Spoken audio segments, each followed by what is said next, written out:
शब्द का पहला पद, जिस समासिक शब्द का पहला पद नकारात्मकता,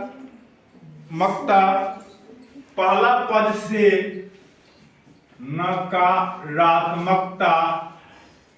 नकारात्मकता का मतलब क्या होता है? नकारात्मक, नहीं या निषेध। जिस समासिक शब्द का पहला पद से नकारात्मकता, नहीं या निषेध का बोध हो उसे नए समास कहते हैं। का बोध हो उसे नए समास कहते हैं। तो आप कहिएगा सर हम लोग तो ये नहीं पढ़े थे अभी तक, हम लोग तो 6 ही पढ़ते आ रहे हैं। तो ये जो समास है नए समास, इसको भी तत्पुरुष समास के अंतर्गत ही बता दिया जाता है, लेकिन यहाँ पर हम क्या कर रहे हैं, इसको अलग करके बता रहे हैं। जैसे लिखिए, जैसे अनर्थ,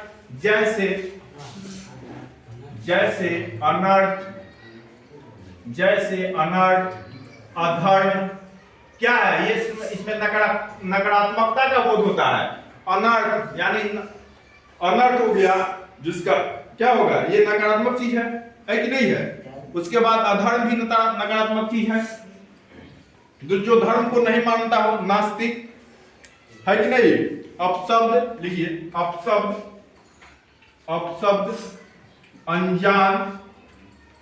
अनजान का मतलब क्या हुआ? जो नहीं जानता हो, परिचित नहीं हो उससे, अनजान।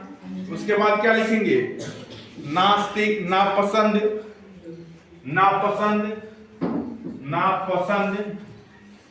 नास्तिक, अमर भी लिख सकते हैं, अमर, नास्तिक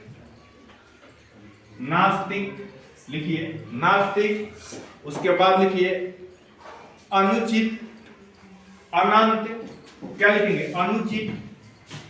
अनुचित, अनंत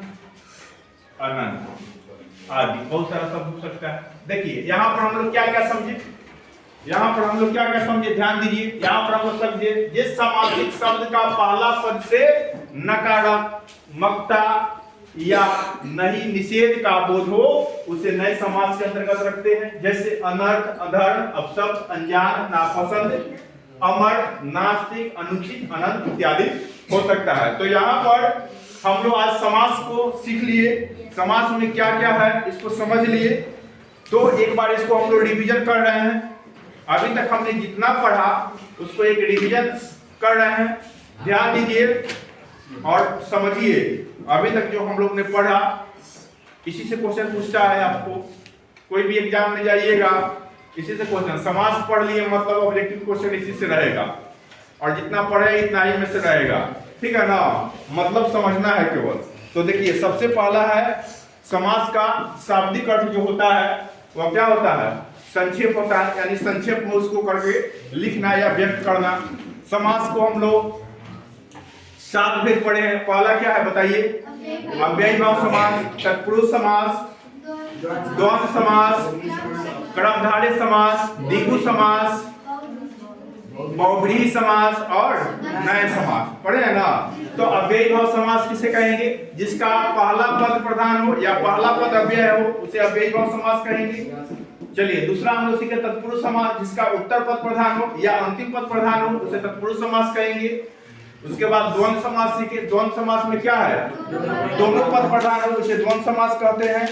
उसके बाद बहुव्रीहि समास, जिस समास में कोई भी पद प्रधान नहीं हो बल्कि तीसरा कोई पद बन जाए, वह प्रधान हो जाए, तो उसको क्या कहेंगे? बहुव्रीहि समास। जैसे लंबोदर, लंबा है उदर, जिसका उदर मतलब क्या होता है? पेट होता है, यानी गणेश जी है कि नहीं? नीलकंठ, जिसका कंठ क्या है? नीला है, वो क्या है? शंकर जी है। उसके बाद कर्मधारय समास में समान विभक्ति वाले तत्पुरुष समास को कर्मधारय समास कहते हैं। द्विगु समास किसे कहते हैं? वैसा समासिक शब्द का पहला पद क्या हो? संख्यावाचक, संख्या का बोध करे उसे क्या कहेंगे? द्विगु समास कहेंगे। जैसे त्रिभुज, चतुर्भुज, पंचवती, चौराहा, सतकोण, ये सब क्या है, द्विगु हो जाएगा। नए समास में क्या होगा, नए समास समासिक शब्द का प्रथम पद क्या होता है, नकारात्मकता का बोध कराता है, निषेध या नहीं का बोध कराता है, उसे ही नए समास कहते हैं। जैसे अनर्थ, अधर्म, ये सब क्या है, नए समास के अंतर्गत आता है। तो हम समझते हैं कि इसको आप लोग क्या किए, समझ चुके होंगे और इसको लिख लेना है, नोट कर लेना है, इसको अच्छा से याद भी कर लेना है।